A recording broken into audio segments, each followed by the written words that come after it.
Hola amigos, continuamos con el estudio de la escuela sabática. Llegamos al miércoles 25 de diciembre. Teología desde arriba o desde abajo. La escuela sabática nos propone volver a Juan capítulo 4, donde está este episodio en el que Jesús habla con el funcionario, ¿verdad? Y que tenía el hijo enfermo.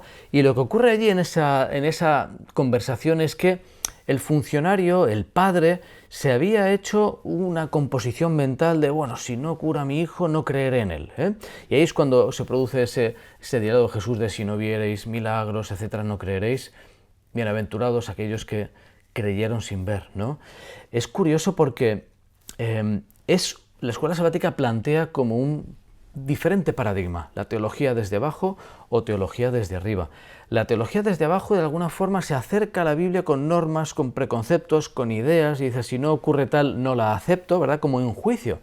Desde abajo se enjuicia la palabra de Dios. En cambio, la teología desde arriba responde por fe. En primer lugar, cree que la Biblia es inspirada, es palabra de Dios. Y en ese sentido, los versículos bíblicos que hablan de esto indican que es el paradigma correcto. Si ustedes permanecen en mi palabra, son realmente mis discípulos. Juan 8 o Juan 5 refleja esta verdad de que si dudamos de la palabra de Dios, su palabra no puede permanecer en nosotros. Escuchar la palabra de Dios, aceptarla con todo lo que es, por fe, implica mucho más que simplemente una lectura intelectual de un libro, de un conjunto de información, una transmisión de datos. Implica mucho más. Aceptar la palabra de Dios como palabra de Dios compromete.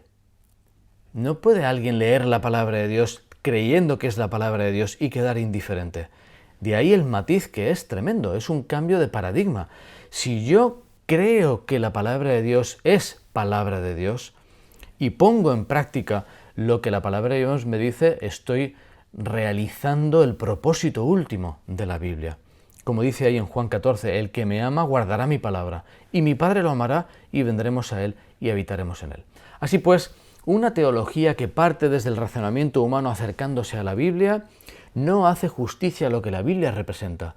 Una teología de lo alto, ¿verdad?, que acepta la Biblia tal y como es su propuesta de ser palabra de Dios, cuando es aceptada y se interioriza y se pone en práctica, produce la transformación para la que fue diseñada la propia Biblia.